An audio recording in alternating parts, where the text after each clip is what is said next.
Good morning.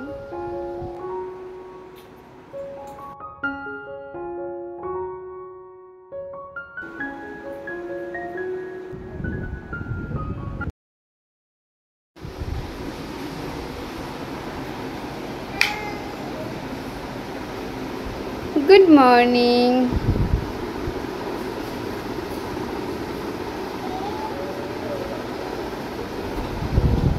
Hello.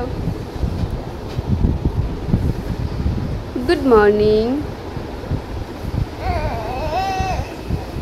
ম্যাডামের ঘুম ভেঙেছে? Good morning. ওরে বাবারে, এত হাই উঠছে, আরো ঘুমাবে একটু। টাটা, আসছি। টাটা খেপু, চল আসছি। সোনামা যখন আমার ঘুম থেকে ওঠে তখন ঘড়ির কাঁটায় বেজে গিয়েছিল 8:45 মতো। আর 8:45 মধ্যে দেখো আমার সমস্ত কাজবাজ হয়ে গেছে। আর সোনামায়ের যেই আওয়াজ পেয়েছি অমনি ওকে নিতে চলে এসেছি। তো আজকের ভিডিওতে তোমরা দেখতে পাবে আমার ছোট্ট 11 মাসের মেয়ে মানে আমার সোনামাকে নিয়ে সারাদিন কিভাবে আমি সময় কাটাই নিজের সমস্ত কাজবাজ সামলিয়ে। আজকের ভিডিওতে তোমাদের সাথে সেটাই শেয়ার করব। স্নান করে এসে প্রথমে আগে সোনামায়ের খাবারটা রেডি করে নিয়েছিলাম। যেহেতু আজকে সাবু দেব তাই বেশ কিছুক্ষণ সাবুটাকে ঢাকা দিয়ে রেখেছিলাম যাতে ভালো মতো সেদ্ধ হয়ে যায়। আর ওইদিকে তাকে আমার সোনামা উঠে গিয়েছিল, তো সোনামাকে কোলে নিয়ে সোজা চলে গিয়েছিলাম কলপাড়ে। আর কলপাড়ে গিয়ে প্রথম আগে সোনামাকে পটি করে দিয়েছি আর তারপর ওকে ফ্রেশ করে দিয়েছি। আর ওর খাবারটা এখন ঠান্ডা করতে দিয়েছি। আর ওর খাবারটা যেই ঠান্ডা করতে দিয়েছি ভাবলাম ফালতু বসে না থেকে ভাতটা চাপিয়ে দিই, কারণ তোমাদের দাদাভাই আবার সকালে টিফিনে ভাত খাবে।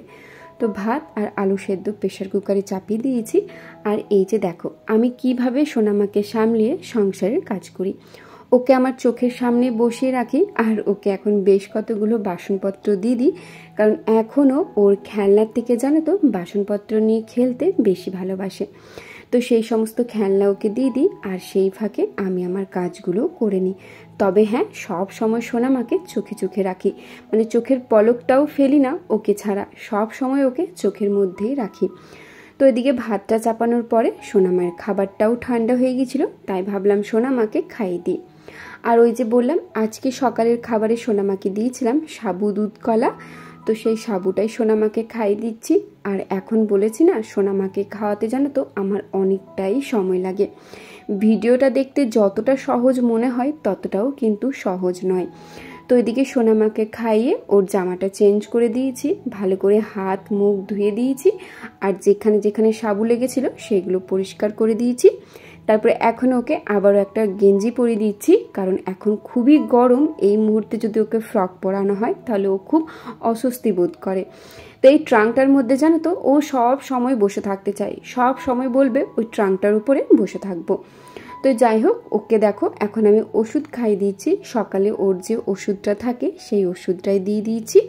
তো ওষুধটা খাওয়ানোর পর ভাবলাম সোনামাকে একেবারে তেলটাও দিয়ে দিই। আর একটু পরে তো সোনামা যাবে তার ছোটদি ভাইয়ের বাড়িতে বেরু বেরু করতে, তাই ভাবলাম ওর মাথায় তেলটা মাখিয়ে দিই, কারণ ও বেরু বেরু করে এসে ওকে ঘুম পাড়াতে হবে, নাহলে আবার জানো তো খুবই কান্নাকাটি করে। এই যে মাথায় তেল দিয়ে দিয়েছি, একেবারে চিপকু চিপকু লাগছে। তো আমার সোনামা এদিকে বাইরে দেখছিল, যেহেতু বাইরে খুবই হাওয়া দিচ্ছিল। আর ওকে আমি বারবার বলছিলাম তুই মাম্মা বল মাম্মা বল, কিন্তু ও তো কোনোভাবেই মাম্মা বলবে না। পেছনে ওর দাদান বসেছিল, তো সেই দাদানকেই ও দেখছিল। চলো, সোনামা তো এখন রেডি হয়ে গেছে, সোনামা এখন যাক তার ছোটদি ভাইয়ের বাড়িতে বেরু বেরু করতে। আর এই সময়টাতে আমি তাকে আমার কাজগুলো গুছিয়ে নিই। প্রায় 30 থেকে 40 মিনিট সোনামা তার ছোটদি ভাইয়ের বাড়িতে থাকে। তো ওই সময়টাতে আমার যা কিছু কাজবাজ থাকে আমি চেষ্টা করি সময় মতো করে নেবার। তো এখন ছাদে এসে প্রথম আগে জামা প্যান্টগুলো মেলে দিচ্ছি। আর সোনামায়ের কিছু টুকিটাকি কাপড় ছিল যেগুলো মেলে দিলাম। আর তারপরে যে ভাতটা চাপিয়েছিলাম এসে দেখি ভাতটাও হয়ে গেছে, তাহলে একেবারে ভাতের ফ্যানটাও ঝরিয়ে নিই। যাদের বাড়িতে ছোট বেবি আছে তারা আশা করি এই সময়টাতে হালে হালে টের পাবে সংসারের কাজ প্লাস বাচ্চা সামলানোটা কতটা কষ্ট। আগে জানো তো আমাদের বাড়িতে মানে যখন আর কি বিয়ের পর আমি প্রথম এখানে আসি তখন তো সোনামা আমাদের জীবনে আসেনি। তো সেই সময়টাতে আমাদের প্রায় 11টার মধ্যে সমস্ত কাজবাজ হয়ে যেত, এমনকি রান্নাটাও হয়ে যেত, গ্যাস মোছা, রান্নাঘর মোছা সবটাই হয়ে যেত। চুপটি করে আমি আর আমার শাশুড়ি মা দুজনে বসে থাকতাম। আমি ফোন ঘাঁটতাম আর মা নিজের মতো করে নিজের কাজ করতো। তবে এখন দেখো, মানে 5টা মিনিট বসার আর সময় পায় না। ওই যে সকালে ঘুম থেকে উঠি, সেই দুপুরে একবার বসতে পাবো, তার আগে কিন্তু একদমই নয়। তবুও কিন্তু দুপুরে ঘুম হয় না। তো যাই হোক, কি আর করা যায়, সময়ের সাথে সাথে যখন আমার মেয়েটাও বড় হয়ে যাবে তখন আমাদের কাজগুলো আবার সেই আগের মতো হয়ে যাবে। তো সোনামা তো তার ছোটদি ভাইয়ের বাড়ির থেকে বেরু বেরু করে চলে এসেছে, আর আমি বসেছিলাম সবজি কাটতে। তো দেখলে তো, সোনামাকে বসিয়ে রেখেছিলাম একটা ভেন্ডি দিয়ে, আর ওই সময় আমি তাকে আমার সবজিগুলো কেটে নিয়েছি। এবার তোমরা ভাবতেই পারো, তুমি কি বাড়িতে একা ছিলে? তোমার শ্বশুরমশাই, শাশুড়ি মা, দাদা ভাই কেউ ছিল না? না গো, তোমাদের দাদা ভাই খাওয়া দাওয়া করে বাইরে গিয়েছিল নিজের কাজে, আমার শ্বশুরমশাই গিয়েছিল বাজারে, আর শাশুড়ি মা করছিল পুজো।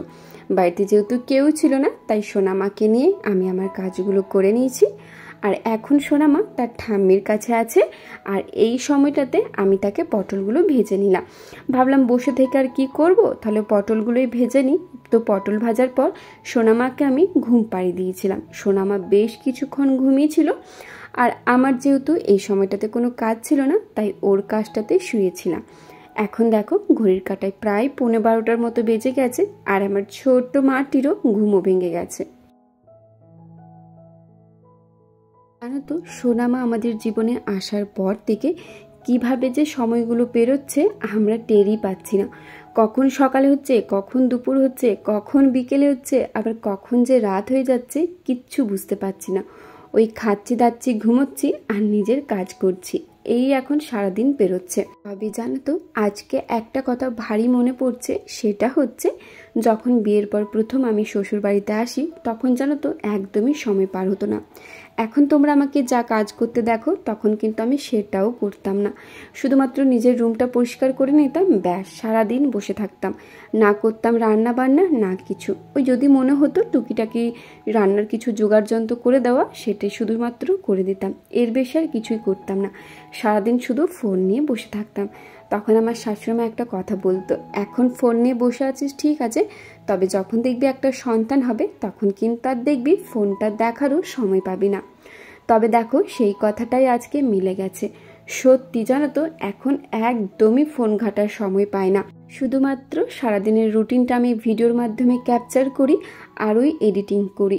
এর বেশি যে ফোনটা আমি দেখবো, ওই কখনো কেমন হয়তো একবার হোয়াটসঅ্যাপে গেলাম, দেখলাম কে কে স্টোরি দিয়েছে, তবুও কারোর সাথে কথা বলার আর সময় থাকে না।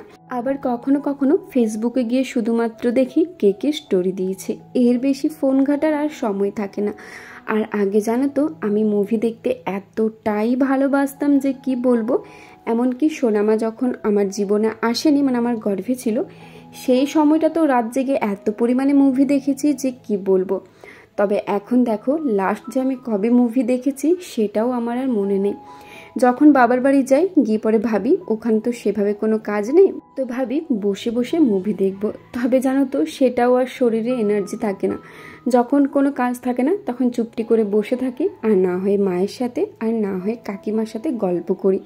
এইভাবে কিন্তু বাবার বাড়িতে গিয়েও সময় কাটায়। যাই হোক, সোনামা আমার বড় হোক, তখন সবটাই হবে, আগে যেমনটি ছিলাম তেমনটি আবার ফিরে আসবে। তো এইদিকে দেখো, সোনামাকে দুপুরে খাবার খাইয়ে দিয়েছি। দুপুরে খাওয়ানোর পর ওকে স্নানও করে দিয়েছি।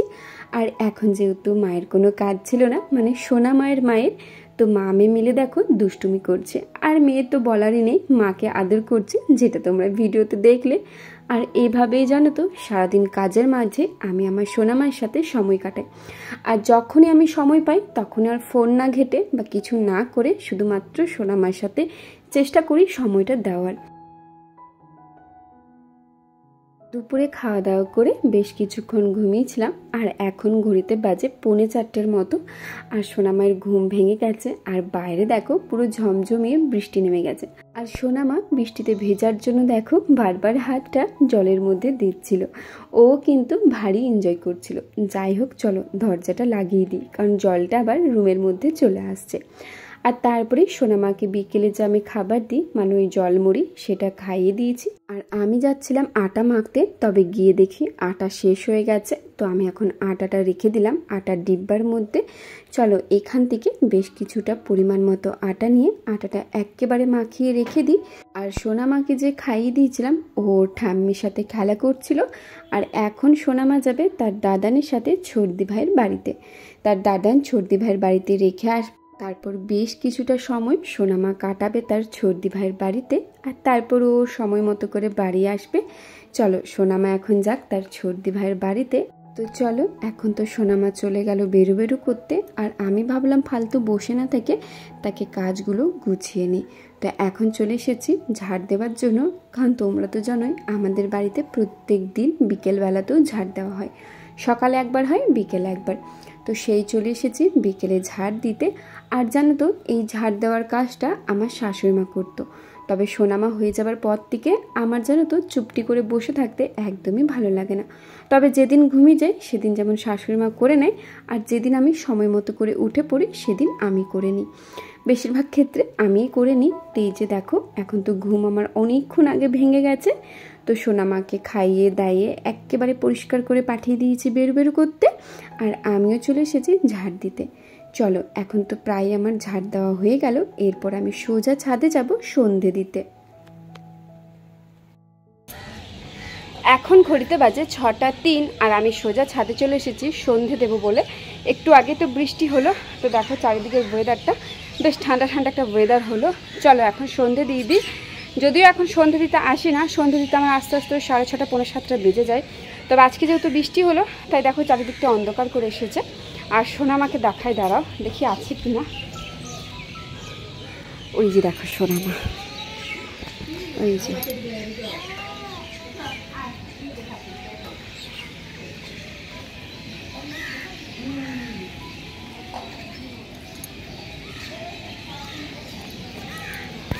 তাহলে বন্ধুরা আজকের ভিডিওটা এত দূরেই রাখলাম। ভালো লেগে থাকলে like comment share and subscribe করে আমার পাশে থাকবে।